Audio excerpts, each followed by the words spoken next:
ఏం బచ్చిరాగా ఎళ్ళకి గోరెంటాకు పెట్టుకున్నావు? నొక్కేసిందే. గోరెంటాకు కాదు, అరిటాకు మొగందరా. నీ అక్క డోర్ సందులేసి నొక్కేసింది. ఖాళీగా ఉంటే ఆ ఏళ్లతో క్యాండీ క్రష్ ఆడుకోబా. అక్కతో పెట్టుకుని ఎందుకు ఇలా క్రష్ అయిపోతావు? పెట్టుకుంటే కట్టుకున్నావు నన్ను కూడా చూడకుండా తలుపు సందులోని మంచం ఇరుకులోని పెట్టి నొక్కేస్తారా? అడుగు మనుషుల్లో అవతారాలు మీరును. ఈ వేళ్లతో దాని మెళ్ళలో తాళి కట్టినప్పుడు కరుణ నిండిన కళ్ళతో జాలిగా చూసింది. ఇప్పుడు జాగిలలో ఇంత పళ్ళేసుకుని మీదడిపోతుంది. గేలానికి చేప తగిలే వరకేబా గట్టు మీద గమ్మున కూర్చుంటారు. తగిలేక పులుసెట్టేసుకోవచ్చు, ఇగురెట్టేసుకోవచ్చు, ఫ్రై చేసేసుకోవచ్చు, బోర్ కొడితే కాల్చుకుని కూడా తినేచ్చు. తండేసినోని డిష్ తోటి పండించి ఓని ఫిష్ తోటి పోలిస్తే వచ్చే జన్మలో పాత్రలతో పీచుల్లా పుడతారే నాచు మొహాలరా. తోడబుట్టింది కదా అని తోడుగా తయారైపోతున్నావు తాబేలు మొహం వేసుకుని. నేల మీద పుట్టినందుకు న్యాయం ధర్మం పాటించాలి. అయ్యారు ఐస్ వాటర్. ఈడు బెటరు.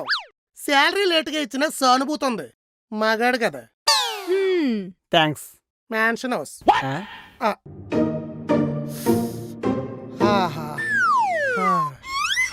అది అనిపిస్తే ఇది అమ్మా అనిపించింది.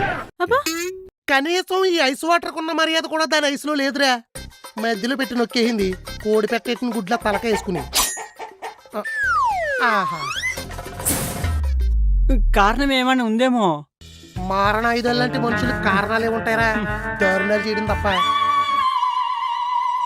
మానవత్వం ఉన్న మొగోడిని కాబట్టి వీళ్ళ ఇష్టానుసారం చేస్తున్నారు గాని వీళ్ళు వేసి వేసాలకి ఊసలు గుచ్చి నిప్పుల మీద కాలుతారు. ఏంటి అయ్యి కబాబులు అలా కాల్చి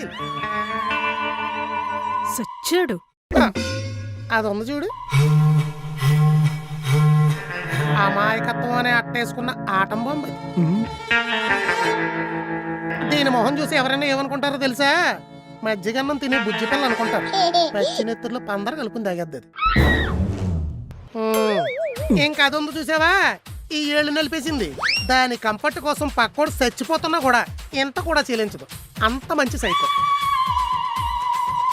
పైకి మాత్రం పెద్ద పెద్ద త్యాగాలు చేసేస్తున్నట్టు ఎదవ కబుర్లన్నీ చెప్పుద్ది. లోపలన్నీ క్రిమినల్ థాట్స్. చూస్తే తులసి కోట దగ్గర దీపాలెట్టే సాధ్వికురాలు అనుకుంటారు, కానీ తలకాయల దగ్గర దీపాలెట్టే హంతకురాలది. ఇదే సాక్ష్యం.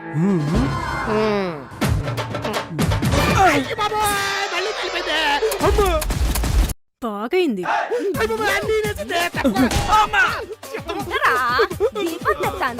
దేవుడి దగ్గరికి వెళ్తే నువ్వు దిక్కుమల్దారు అయిపోతావు. వద్దు వద్దన్నప్పుడు ఇలా వాక్కూడదు కదా. కిచెన్ లోకి వెళ్ళి కత్తి పెడతారు. అలాగే ఎక్కడికి ఎగట్టుకుంటా పోతాం. ఎల్లేసుకుని మొక్క వేసుకుని కోపంలో ఉన్నప్పుడు కత్తులు కట్టాలు ఎత్తి ఎక్కడ పడితే అక్కడ దిగిపోతాయి. దిగిపోని పంచదార కలుపుకుంటే పచ్చి నెత్తురు వస్తుంది. అయ్యగారికి ఆల్రెడీ షుగర్ ఉన్నట్టుంది కదండి, ప్రత్యేకంగా కలపలేదనుకుంటా. అమ్మా అక్క, నేను వెళ్ళి కత్తి పెట్టి తెచ్చేస్తాను. మటర్ చేస్తే 14 ఏళ్ళు వేస్తారే. వెనకొచ్చే ఏంటి జైల్లో కూర్చొని నా జీవిత కథ రాసుకుంటా గానీ నిన్ను మాత్రం వదలను. జీవిత కథ రాసుకోవడానికి నువ్వేమైనా చరిత్రలు తిరగరాసావా? తెల్లవారుజామున చెత్తపట్టిలో చెత్తపుట్ట తిరగడం తప్ప. అయ్యగారు వాళ్ళు చంపేశారంటే సెట్టర్ చేశారండి బాబు.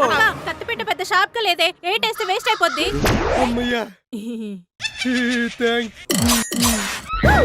దీంతో ట్రై చేయి, స్మూత్ గా అయిపోద్ది. అమ్మా బ్లేడు. చిన్నప్పుడు ఏళ్ళు తగ్గితేనే వారం రోజులు స్కూల్ మానేసి ఉండే. వద్దా ఏం కాదు నాన్న. ఇట్టంటే ఏంటి అయిపోయేది? నువ్వేమన్నా మోషన్స్ కి మాత్రలు ఎత్తరావా? పేక్ కోసి ప్రాణం తెస్తున్నావా? దాకపోగలదానా? అయ్యగారు ఆ నోరు కొంచెం కంట్రోల్లో పెట్టుకోండి. ఆఫీస్ ఎక్కువైతే అనవసరంగా కోసేస్తారు. అమ్మా కొయ్యకుండా ఉండాలంటే ఏం చేయాలో చెప్పండి. ఖచ్చితంగా చేసేస్తాను. చేస్తాను. నమ్మకక్క, కట్లిప్ గానీ మళ్ళీ కన్నింగ్ ఐడియాలు వేస్తాడు. ఒసాయి నిన్ను దొల్లించి కొట్టానంటే రన్నింగ్ టైర్ పేలినట్టు పేలుతావు చెప్తున్నా. చూసావా అక్క, కస్టడీలో ఉన్నప్పుడే కౌంటర్లు వేస్తున్నాడంటే వదిలేస్తే స్టడీగా ఉంటాడంటావా? కోసే అక్క. వద్దు వద్దు వద్దు, ఖచ్చితంగా ఉంటాను. ఉంటావా? ఉంటాను. అయితే పాలసీ మెచ్యూర్ అయితే వచ్చిన 10 లక్షలు నా అకౌంట్ కి ట్రాన్స్ఫర్ చెయ్యి. ట్రాన్స్ఫర్ చెయ్యాలా? ఎత్తి ట్రాన్స్ఫర్ మీద కూర్చోబెడతా. కాకిలే మాడిపోతావు. ట్రాన్స్ఫర్ చేస్తే కార్ కి డౌన్ పేమెంట్ ఎవరు కడతాడు?